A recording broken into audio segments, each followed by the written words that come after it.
हाँ तो भाई लोग, सुबह पढ़ के बोर तो नहीं हो गए? चलो कोई बात नहीं, थोड़ा थोड़ा तो पढ़ना ही पड़ेगा, तभी तो जाके सिलेबस होगा। ये पहाड़ जैसा सिलेबस है सृष्टि का, कुछ तो पढ़ना ही पड़ेगा तुम्हें। तो सुबह जितना मैंने बोला होगा, मुझे लगता है कि तुमने नहीं पढ़ा ना। चलो कोई बात नहीं, अभी बैठ के एक साथ पूरा पढ़ लेना, क्योंकि ये चैप्टर भूल गए 4-5 नंबर देने वाला है। 4-5 नंबर यानी तुम्हारे कितने परसेंट? 10 से 20% नहीं, 5 से 6% कवर करने वाला है तुम्हारे परसेंटेज वाले उसमें। तो अपने परसेंटेज बढ़ाना चाहते हो तो ये चैप्टर पढ़ लो मेरी मान के, ठीक है।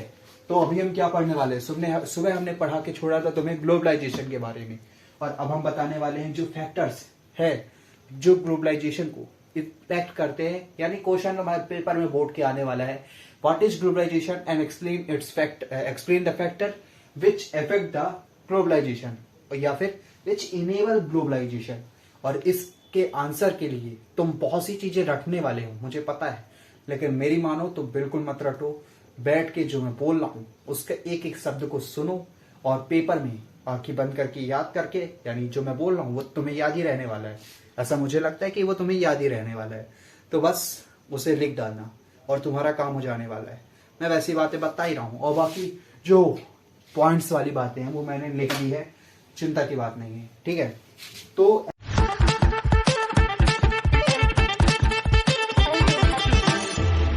ऐसे कौन से फैक्टर्स हैं जो कि ग्लोबलाइजेशन करने को मदद करते हैं? अब ग्लोबलाइजेशन क्या होता है मैंने पहले बता दिया है, नहीं देखा है जाके देख के आओ, समझ के आओ। मैं दोबारा नहीं बताऊंगा, बता ही देता हूँ, क्यों इतना वो करना, बैक बेंचर हूँ। हाँ, ग्लोबलाइजेशन क्या होता है? ये एक ऐसी प्रोसेस है जिससे हम एक देश को दूसरे देश से जोड़ते हैं। किस लिए? जिससे हमारा जो यहाँ पे देश बना रहा है कुछ, वो दूसरे देश में बेच सके। यहाँ पे कुछ बना रहा है तो वो इसमें बेच सके, जिससे फायदा ज्यादा हो। यहाँ के लोग यहाँ जाके ज्यादा पैसे कमा सके, यहाँ के लोग यहाँ आके ज्यादा पैसे कमा सके। ये हो गया ग्लोबलाइजेशन, पूरे दुनिया को छोटे इसमें बना देना। अभी बात करते हैं कि ये क्यों होने दे रहे हैं, यानी ये कैसे पॉसिबल हो पा रहा है। हमें ये सारी चीजें जाननी है। ये पॉसिबल हो पा रहा है, पहला पॉइंट जो लिखा है हमारा, टेक्नोलॉजी की मदद से। टेक्नोलॉजी क्या होता है, ठीक है। पिछले 40-50 सालों में, आज से तुम अभी अपने दादाजी के पास बैठो, जैसे मैं तो दादाजी मेरे पहले ही एक्सपायर हो गए, अपनी दादी के साथ बैठता था, तो वो क्या बताती थी कि हमें जैसे मैयर जाना है, रीवा से मैयर यानी 50 to 60 किलोमीटर, तो लोग क्या करते थे, साइकिल से जाते थे, पैदल जाते थे 50 से 60 साल पहले। तो कितना टाइम लगता होगा, यानी सुबह कोई 5 बजे निकलेगा, शाम को 5 बजे पहुंचेगा, और थका हारा इंसान जा रहा है। इसलिए क्या करते थे लोग कि एक दिन जाते थे और 4-5 दिन ऐसे आराम से रुक रहे हैं, हफ्ते हफ्ते भर रुकते थे। ये क्या हुआ है कि अब 40-50 साल ऐसे रुकते थे, रहते थे, बढ़िया मजे करते थे। लेकिन अब के टाइम पे ऐसा नहीं कर सकते, 4-5 दिन रुको, तुमको कोई भगा के मारेगा।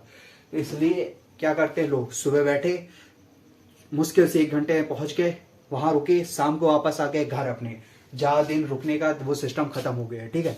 हाँ, तो तुम्हें क्या लेना देना है इससे? 40-50 साल पहले जो सिस्टम था हमारा, वो था पुराना ओल्ड सिस्टम। अब हमारा क्या हो गया, मॉडर्न टाइम आ गया ना। तुम इंस्टा पे रील स्क्रॉल कर रहे हो, मॉडर्न टाइम चल रहा है। इसमें क्या होता है, सारी चीजें रैपिड हो रही हैं, सारी चीजें, सारे जो देश है वो इंटरकनेक्टेड हो गए हैं। अब अमेरिका की फ्लाइट से इंडिया कितनी दूरी है बीच में, 4000 किलोमीटर, एक दिन में तुम जाके आ सकते हो। ऐसे ही वहां पे कुछ सामान बना और वो इंडिया पे भेज दिया, एक दिन में आ जाता है, सीधा बिक जाता है, कोई खराब होने की चिंता नहीं रहती। तो ये जो चीज हुई ना कि इतने जल्दी ये हो गया, मैं अब जो 50-60 किलोमीटर कवर करना है मुझे 1 घंटे ही लगता है। तो ये जो ट्रांसपोर्टेशन हमारा इतना अच्छा हुआ, उसके कारण हमारा ग्लोबलाइजेशन प्रोसेस अच्छे से हो पा रहा है। अब मैं तुम्हें एक और एग्जांपल दे सकता हूं, ठीक है, रुको मैं देता हूं, मेरे पास कुछ होगा। मैंने ये पुंगा बनाया, मैं ले आया हूँ, मैं बड़ी मेहनत से पैसे जोड़ के मैं ये लेके आया हूँ, ठीक है। ऐसा कुछ नहीं है भाई, मेरे यहाँ बिकता ही है, मेरी शॉप भी है। हाँ, तो जैसे मैंने ये बनाया और मुझे इसको गुजरात में बेचना है, ठीक है।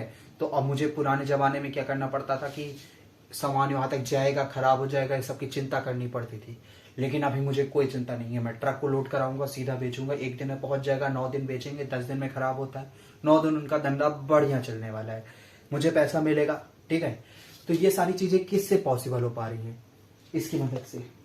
टेक्नोलॉजी हुई, ट्रांसपोर्टेशन आया ग्लोबलाइजेशन में, ठीक है। हमारा ट्रांसपोर्ट अच्छा हुआ, इसलिए हम ग्लोबल हो पा रहे हैं। अब हम दूसरे देश में बेच सकते हैं ये, ठीक है, ये ग्लोबलाइजेशन की मदद से। अब इंटरनेट की बात की जाए, इंटरनेट में क्या कैसे चल रहा है। बात की जाए इंटरनेट की, इंटरनेट ने कैसे ग्लोबलाइजेशन करने में मदद की।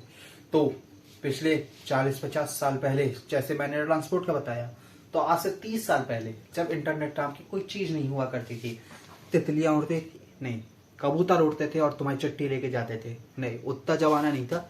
आगे आ गए थे हम, और चिट्ठी पोस्टमैन लेके जाता था।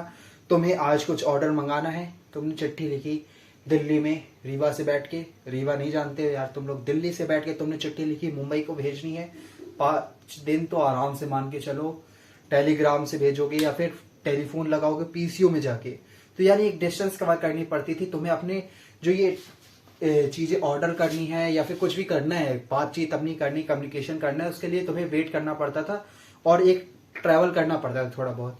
लेकिन अब क्या हुआ है, तुम फोन उठाते हो, सीधा फोन लगाते हो, हेलो नमस्ते अंकल, चलो काम की बात पे आते हैं, ठीक है, वैसे टाइप से तो सीधा हो गया है।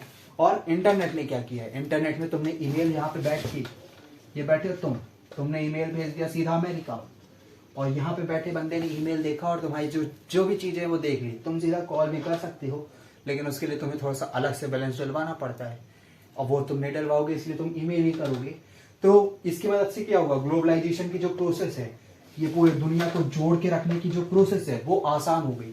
अब जैसे तुम्हारे गांव है, तुम्हारे गांव के इस कोने में कुछ हुआ और इस कोने में गया, एक खबर पहुंचने में कितनी देर लगती है, आधे घंटे। वैसे ही तुमने अमेरिका को ईमेल भेजा, यहाँ पे बैठ के तुमने टाइप किया, यहाँ तक पहुंचाने में तुम्हें कितनी देर लगी, आधे घंटे से भी कम। तो क्या हुआ है कि दुनिया छोटा गांव बन गया है और सारी चीजें आपस में इधर उधर जा पा रही हैं। यही तो हमारी ग्लोबलाइजेशन है। और ऐसा क्यों इनेबल हो पाया, यानी ऐसा पॉसिबल कैसे हो पाया है, टेक्नोलॉजी की मदद से। पहला पॉइंट क्लियर।